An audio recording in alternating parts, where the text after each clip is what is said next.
Hey guys, quick opening today. This is part 2 of our ceiling in the dirty kitchen project, and I just want to apologize to everybody. This video or sequence of video clips was not my best. I always go through and do a one take.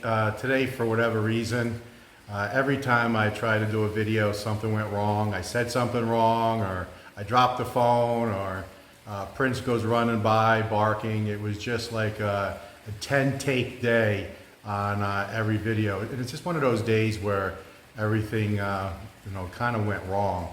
And this video actually spans over 2 days because we weren't able to get the ceiling completed on day 3.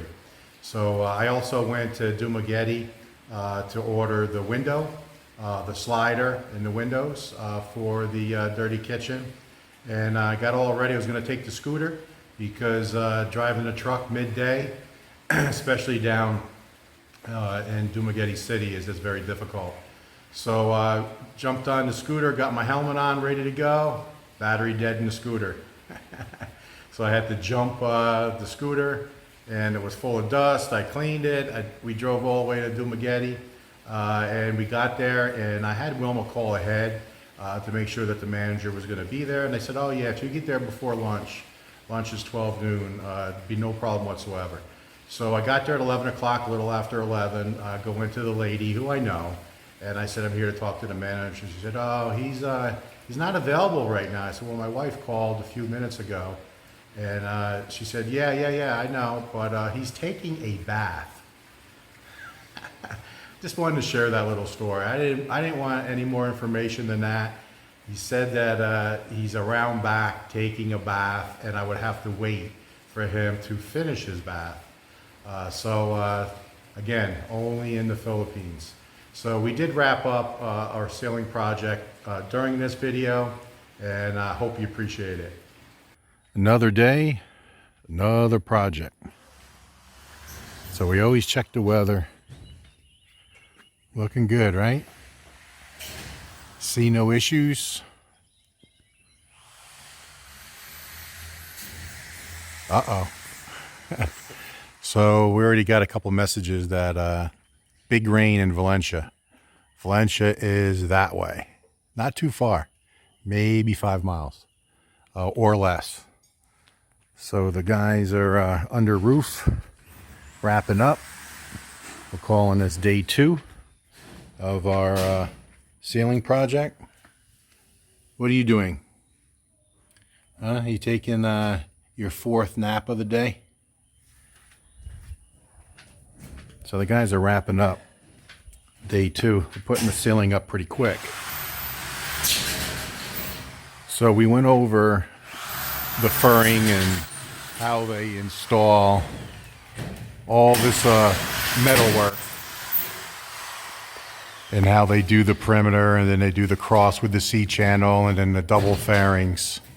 And you can see that every 4-foot board gets 4 furring strips, and then the 4th double furring gets double, meaning they'll split it. They'll split the line, and half of the furring will be riveted up to this piece, and then this piece will be riveted. That's why it's 2 inches wide.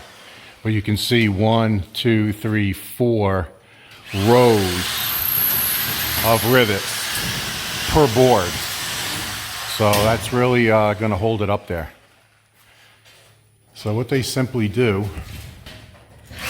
is drill up in several spots, and they probably put 30, 40 rivets per board, and then they just go up with the rivet gun and push it through and just attach it.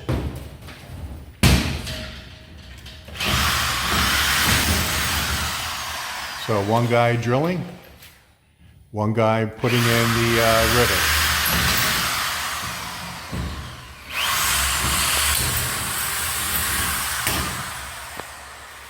So once they get the board up there, it goes pretty quick. And you can see the electrical for the lights. That's all been completed. 4 LED lights. So that's going to be next. We'll be cutting the holes to pop up the flush mount LEDs. And now we're going to talk about how we're going to handle this starting tomorrow. Do we put some molding up to try to stop some of the sanding that needs to go on? Wilma and I need to have that discussion. You can see my beam. That beam's going nowhere. So what they're going to do here, and we still have work to be done, but they'll take the 2-inch fairing and bend it at a 90 degree and then attach it to the beam on this side for all the strips, and then that last piece will go flush to this side of the beam. We want the entire beam to be exposed because that's where the slider is going to attach to that red metal beam. And I went down to J Marketing today and put the 50% down payment, and they're going to be up here in about 2 to 3 days, they said, no more than 3 days. And they will do a final measurement because now we got the beam in place. We also have to get at least 1 course of tile in, so we're going to do that tomorrow. We'll have to put a piece here and then 1 piece of this tile in mortar right there, so they can do the exact measurement from where the tile is going to be to the bottom of that beam. Because we measured it at 3 meters, but we could be off by a couple millimeters, so they want to be exact. So put the down payment down. They said once they come and measure, within a week, they'll have this up. So pretty quick. Going with the same color, white, with the same glass, bronze, and then 1 fixed panel, 1 sliding panel, and then the track will have 3 grooves in it for a screen. And then what I'm doing, and let me show you what I'm thinking of doing out here as well. We're going to put a double screen. Let me see if I can explain it. And we're doing a double screen because of this guy right there. This guy. What he's doing is, that's why these chairs are here, if you guys didn't know. Well, 2 reasons why we have these chairs here. 1, he puts his nose on the glass, and Wilma's cleaning the glass, every day. And then he leans on the screen and he kind of stretches the screen. Now up here, above this line, this molding, there's no issue. But if you do look at the screen, then it's subtle. Probably can't even see it on camera.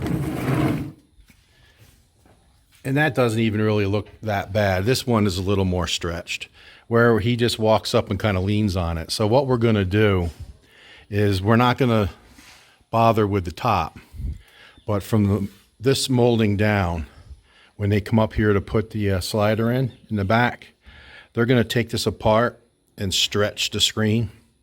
And then we're going to put another layer of a mesh like we did on the screen door. And let me take a walk back there now and show you what I'm talking about. So there's no lights back here, so this may be a little difficult to see, but you can see our screen door. And this has a normal screen, just like you just saw in the front on this side, normal screen. But do you see the additional heavy, thick wire on the outside? It's 2 layers. So I can pull it away from the regular screen. So this is a protector, so if he happens to hit this, he doesn't actually hit the screen, he hits this mesh. So we're going to put this mesh from here down in the front of the house after they take it apart and stretch the screen again. Again, the top is okay, just the bottom is stretched in a couple spots. There's no tears, believe it or not. I mean, that's hard to believe. There's no tears in the screen, but a couple spots on the bottom, it's a little loose. So they're gonna tighten it up and then bring a bunch of this mesh up. See how it pulls away from the screen? And then for the slider here, the screen from here down will automatically come with this on the bottom, just to try to protect it. Hopefully I explained that properly.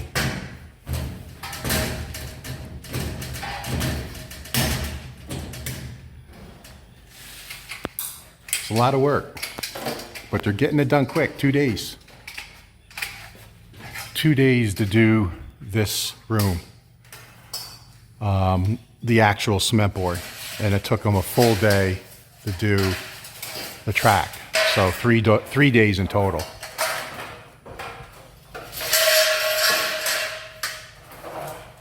So it's all coming together. The timing of it is really working out nice because they'll get this done today and they'll get the piece here, this all done, because we have to put this track from the top of the beam up to all these cross members, the black cross members, because we need a place to be able to rivet the cement board vertically this way for support. So that all has to be done today.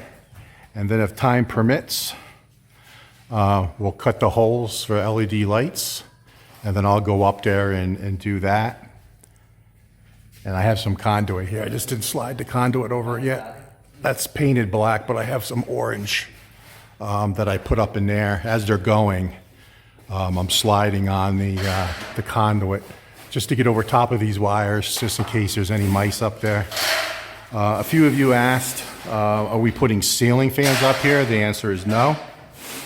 I'm not a fan of ceiling fans, especially in the house. Just push the heat down, or if you reverse the fan, you just pull your cool air up and mix with the hot air. But if you see this outlet is 220, and we made it higher. See, this is 110 because it's vertical. This is 220 horizontal. We put an extra one up here for an oscillating fan. So we will get an oscillating fan and install it here, somewhere in here. This will be the power, and then this will create some airflow when Wilma cooks. So she cooks back here, she'll open up the glass, she'll have the slider. She can also open up this window, which also is from J Marketing, has the screen on it, and create some airflow if needed. But she's been cooking back here for a year, and it really doesn't get smoky here. Closing this off, it might get a little bit, but we'll go with the flow. But no plans for ceiling fans. What do you think? Looking good. You like it? Yeah. It's getting there. So now the trick is, the big decision is, do we start puttying like crazy and sanding and creating more dust? We're gonna try not to. So we gotta get in here and clean the floors. So I'm gonna power wash, because just take a look.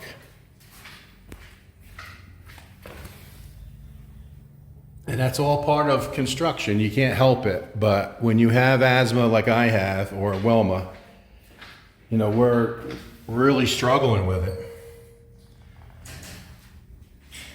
And it seems like my chronic cough is getting worse. So they're wrapping it up. It's looking good. Already bought the paint, Island paint, did we buy semi-gloss or high gloss? High gloss. High gloss paint. And it's here somewhere. I don't want to step on your hardy board. It's still in the box. Yes, still in the box. Excuse me. Is this one right here? Yeah, that's it. Yeah. So this is the paint that I like. It's not like water. It's not watery like a lot of the paints here are. It's a gloss white Island. And we also bought some more sand dune for here. So it's all here. And the lights, We bought two 9-watters and then two 12-watt.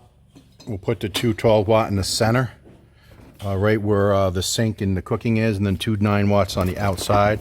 You want to pop them out just to show what it looks like. These are the same exact lights we have inside the house.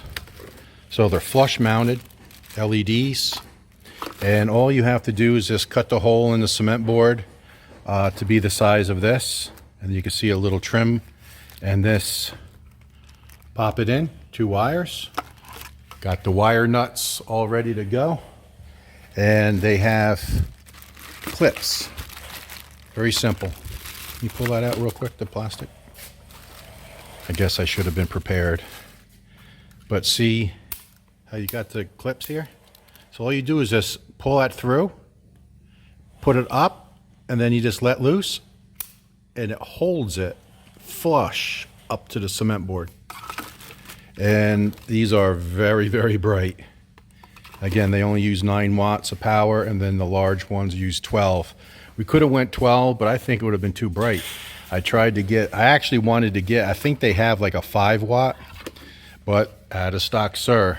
Yeah. So I think they have 5, 9, and 12. I wanted 5 watts for the one here and the one on the far end, but I bought what was there. So it's going to be bright, and we like the daylight, so it'll be pretty bright in there with all the white, and we're also going to paint the walls as well. So the project is moving along. So we're going to be starting on tile next week, probably the back half of next week, because we still have to paint.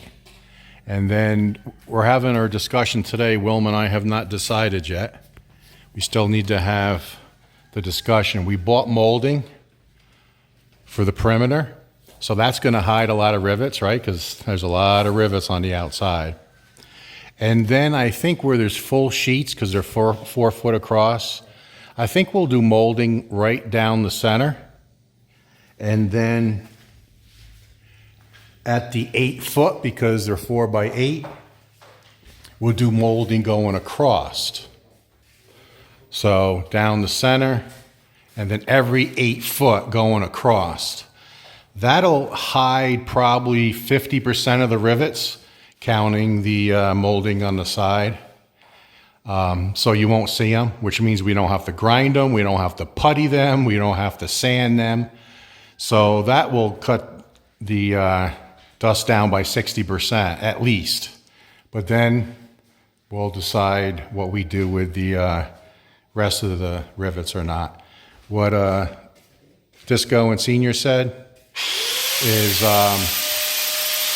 that sounds like a good plan, they said, but they do suggest that we do grind down the rivet and putty where they're at and sand it. So we'll probably end up doing that next week. That's why I said it'll probably take the back half of next week to start doing the tile, because going through grinding and then doing the putty and then sanding is going to take time. We're hoping that we get the perimeter done of the molding tomorrow. That's going to be the goal for tomorrow. And then hopefully the lights in either today or tomorrow. So probably the next update, we'll get into a little more detail there. All right, so the way they hook all this furring, double furring, to a beam is they take the furring and basically just do a 90-degree right at the base of this beam, and it just goes this way and straight up. And then they take the angle iron, which they used over here. Remember the angle that they went all the way around the perimeter of the room? And they just fit it around it, so it's a clean look. See if the phone will zoom in on that. So that angle iron is underneath the furring, and it just goes straight across. And then what they do is they took just a piece of the cement board, and they put it up against the beam to get the right height. so that angle iron is the thickness of the hardy flax above the beam.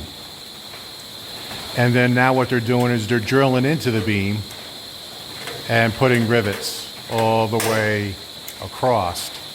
So all this metal work is now attached to the beam. So then when they put the hardy flex up, and the fact that they use the thickness, just a piece, just to make sure that the angle iron's up above just a little bit, it'll come and just meet the beam right at the right angle. So in the last clip, I didn't show the actual piece. See the little piece that's in his left hand right there? That's a piece of hardy flax. That's just to make sure that when they drill the hole in the furring and then rivet it to the beam, they're accounting for the thickness of the hardy board. So it's always hard to explain until you actually have it completed, then it makes sense. So now we're set. The bottom is done so we can put the pieces in. But see what I was talking about? We needed to do 5 pieces of the double fairing going up to have some kind of a backing for the cement board. So we're going to cut it now, and that'll be the first piece going in. We're going to do an 8-foot piece that way, and then from there over just one piece. All right, it's the next day. Let's check out the weather. Looking pretty good. Not bad. Check over towards Valencia. That doesn't look bad. Laser beam out in full force. So it looks like it's gonna be okay. We got to clean some mats today. Did a little everything. I vacuumed the pool, power washed. Wilma's working inside. We're just going crazy with another spring cleaning. You can see I power washed in here today. This is another project. Wilma wants me to wait until the tiling's done in the dirty kitchen before we paint that. All right, so I tried my best yesterday to explain, and it's kind of always hard to explain, and then when you see it, it all makes sense. So you can see got some touch-ups to do there, some touch-ups to do around there, because I had to beat that beam with a hammer to get it to go in. I guess tight is good. So now the part that you see is the red with the rust inhibitor. That's where the top of the slider will go. In my understanding, they'll be here Monday morning to do some final measurements. So we got the sealing in. I was my own electrician. I used proper wire nuts. All right, let there be light. So that's what they look like. 9 watt on the ends, 12 watts in the center. Especially right here, we lined it up to be in the middle of the sink area. So what we did today, and it's already drying. You guys are asking about ceiling fans and oscillating fans, so that goes back into our master closet, but I'm gonna buy a metal oscillating fan and put it up here. So we came in here today and power washed the walls. That window was unbelievable. You wouldn't believe it. And we got the floor as good as it's gonna get.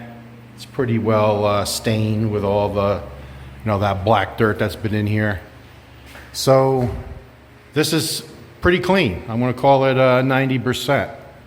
So we're in good shape. So now we have to make the big decision, and I think we did. You can see the molding is starting to go up.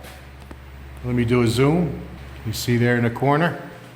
I'll walk down where there's no molding. So that's what the guys are working on today. Just going around the perimeter. and doing the molding all the way around. That's today's goal. Get that accomplished. And then they'll start on the floor. So with molding, I think what we're going to do is, see the joint right there?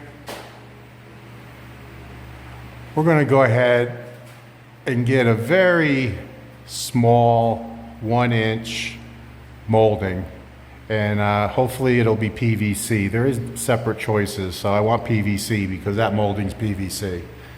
You really don't want wood in the tropics, especially with bugs and termites. You try to do everything, you know, concrete, cement board, things like that, because the bugs just don't bother it. So I think we're going to do one molding down the center, and then at every 8-foot piece of cross molding, and down, another 8-foot cross, go down, 8-foot cross. And I'll actually secure the cement board even better, because we'll put a couple screw holes up into the molding as well as caulk it, and that will drive up into through the cement board up into the double ferric. So it actually will secure even better. So another cross, come down, another cross. So that is going to knock out, I don't know, 50–60% of the rivets. We'll get to that point, and then we'll decide what we're going to do from there. Well, what do you guys think? Finally, the dirty kitchen is starting not to be dirty.